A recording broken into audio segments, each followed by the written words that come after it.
आखिर बिजली की रफ्तार से गिरते रुपए पर प्रधानमंत्री ने क्या देश की जनता से झूठ बोला? क्या प्रधानमंत्री कोई ऐसा सच छुपा रहे हैं देश की जनता से जो देश की जनता को हर हाल पता होना चाहिए? दोस्तों, प्रधानमंत्री इस वक्त विदेश दौरे में हैं, लेकिन घरेलू राजनीति में और घरेलू अर्थव्यवस्था में कुछ ऐसा हुआ है जिसके बारे में भारत के लोगों से या तो सच छुपाया गया या फिर पूरा सच नहीं बताया गया।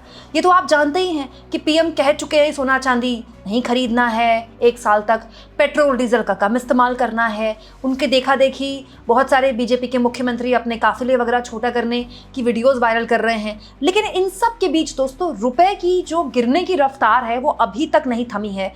इस वक्त जिस वक्त मैं वीडियो रिकॉर्ड कर रही हूँ, रुपया अपने सबसे निचले स्तर पर पहुंच गया है। 96.27 हो सकता है जिस वक्त आप ये वीडियो देख रहे हो रुपया और गिर गया हो, क्योंकि ये जो रुपए गिरने की रफ्तार है ना, ये बहुत ही ज़्यादा है। ये देखिए 96.11 से 96.15 होता है, फिर 17 होता है, फिर 23 होता है, फिर 27 होता है, फिर 32 होता है। मतलब रुपया ऐसे गिर रहा है जैसे इतनी बड़ी गिरावट रुपए में अमूमन नहीं होती है। और तो और दोस्तों, रुपया अब एशिया की वर्स्ट परफॉर्मिंग करेंसी में भी आ चुका है। लेकिन इस बीच रुपए को लेकर एक ऐसी जानकारी मेरे पास है जो एक शक जाहिर करती है दोस्तों। शक ये कि क्या ये सरकार रुपए को लेकर कुछ बड़ा है जो देश की जनता से छुपा रही है। दोस्तों, आज के इंडियन एक्सप्रेस में ये खबर छपी है। पहले पन्ने की ये खबर आंख खोलने वाली है, क्योंकि इस खबर के मुताबिक ये बताया जा रहा है कि दरअसल रुपए की ये जो रफ्तार है ना, ये और गिर गई होती और बुरी तरह रुपया टूट गया होता। ये तो आरबीआई ने इसको संभाल रखा और इसके लिए आरबीआई अच्छा खासा विदेशी करेंसी यूज कर रही है। बकायदा इस खबर में बताया गया है दोस्तों। मतलब रुपया जो यहाँ भी थमा हुआ है ना, वो इसलिए थमा हुआ है कि आरबीआई ने उसको रोक रखा है। दोस्तों, इस खबर में साफ तौर पर लिखा है कि counter effects of artificial stabilization of the rupee that can preceded the slide that began in 2025। ये जो स्टेबलाइजेशन हुआ था रुपया का, इसको रोकने के लिए जो स्टेबलाइजेशन किया गया था ये 2025 में किया गया था। दोस्तों, यहाँ पर लिखा है the rupee is down 5.2% against the dollar since the war began in late February. मतलब फरवरी के बाद से ही रुपया करीब 5.2% गिर चुका है। दरअसल सरकार इसको कैसे भी करके 100 से पहले रोकना चाहती है, 100 नहीं रखना चाहती। क्यों? क्योंकि हमारे देश में रुपए के गर्त में जाने को, रुपए के गिरने को लेकर जब मुख्यमंत्री के तौर पर नरेंद्र मोदी गुजरात में थे, तब से उसको ये मुद्दा बनाते थे। हमारे देश में रुपए का गिरना एक बहुत बड़ी पॉलिटिकल मुद्दा है। सरकार चाहती है कि कैसे भी करके इसको 100 से पहले रोक दिया जाए, क्योंकि अगर 100 टच कर गया तो फिर ये आगे और गिरेगा और दूसरा ये पॉलिटिकली सरकार के लिए एक बहुत बड़ी मुसीबत बन जाएगा।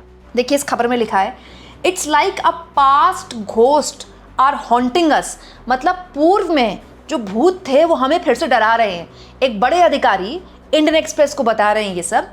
If you see the level of years 2023 and 24, the rupee did not depreciated much and forex was burned to keep it stable। यही अधिकारी सरकार के अंदर ये बता रहे हैं कि अगर आप 2023 और 24 में देखें ना, तो रुपया इतना नहीं गिरा। ये वजह इसीलिए क्योंकि इसके लिए बहुत बड़े लेवल पर फॉरेक्स रिजर्व जला दिए गए। मतलब इनडायरेक्टली ये बात बोली जा रही है कि दरअसल 2023 और 2024 में जो रुपए को एक स्थिर रखा गया, वो इसलिए नहीं स्थिर रखा गया कि भारत की अर्थव्यवस्था कोई बहुत बम कर रही थी।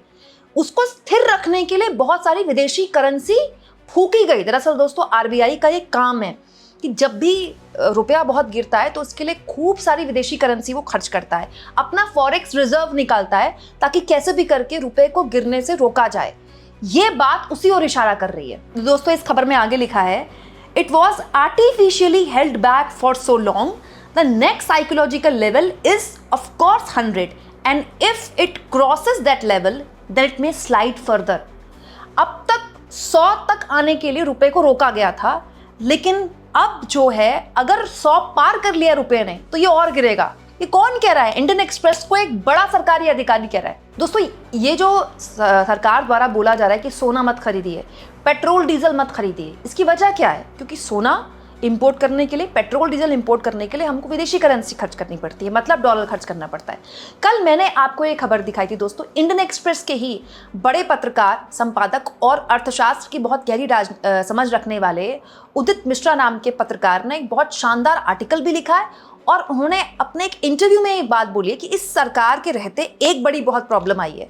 देखिए, हमारी अर्थव्यवस्था में हमेशा से एक प्रॉब्लम रही है कि हमें जो इम्पोर्ट है वो बहुत करना पड़ता है, मतलब तेल, सोना, चांदी हमारा बहुत आता है बाहर से। हमारे पास इतने संसाधन भी नहीं है और हमारे पास रिसोर्सेज भी नहीं है, हमारे पास तेल की खदानें नहीं है, तो हमारा उसमें बहुत सारा फॉरेक्स रिजर्व खर्च होता है, विदेशी धन हमारा खर्च होता है, विदेशी करेंसी खर्च होती है।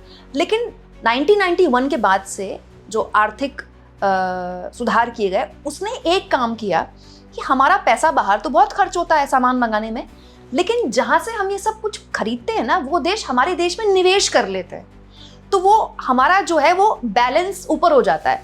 निवेश इतना आ रहा था भारत में कि वहाँ जहाँ हम डेफिसिट में थे, वो हमारा कैपिटल जो गेन था उससे हम फायदे में आ गए थे। लेकिन उदित मिश्रा ने आगे अपनी वीडियो में बताया, जो कि मैंने आपको कल सब कुछ बताया इस वीडियो में, प्रॉब्लम ये आ गई है 2-3 सालों से कि विदेशी निवेश आना बंद हो गया है। निवेशक यहाँ से पैसा निकाल के जा रहा है और जो हमारा खर्चा था वो वैसा ही है, इनफैक्ट बड़ा है। और ये सब कुछ बस ये कह देने से कि सोना मत खरीदो, पेट्रोल डीजल का इस्तेमाल मत करो, हो नहीं सकता दोस्तों। कोई सड़कों पर पेट्रोल डीजल से नहाता नहीं है। कोई आदमी स्कूटी या अपने बाइक या गाड़ी से अगर जा रहा है तो अपने काम से जा रहा है, क्योंकि फालतू फूकने के लिए कोई नहीं जा रहा है।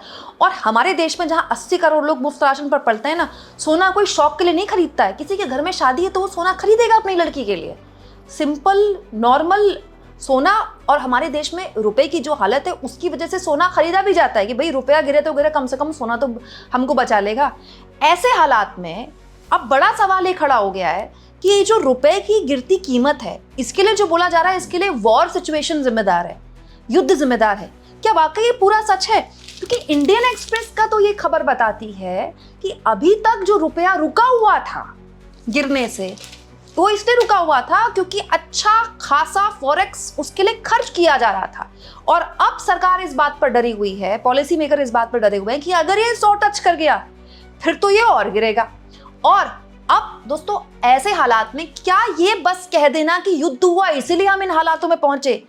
क्योंकि दोस्तों, बात यहाँ पर केवल रुपए की नहीं है, रुपया तो गिर ही रहा है, लेकिन अगर आप मेरे चैनल में ही जनवरी से देखेंगे, जो कि बार बार मैं बताती हूँ, शेयर मार्केट लगातार गिर रहा है। वो एक इंडिकेशन दे रहा है, शेयर मार्केट से विदेशी निवेशक भाग रहा है, भगदड़ मची है।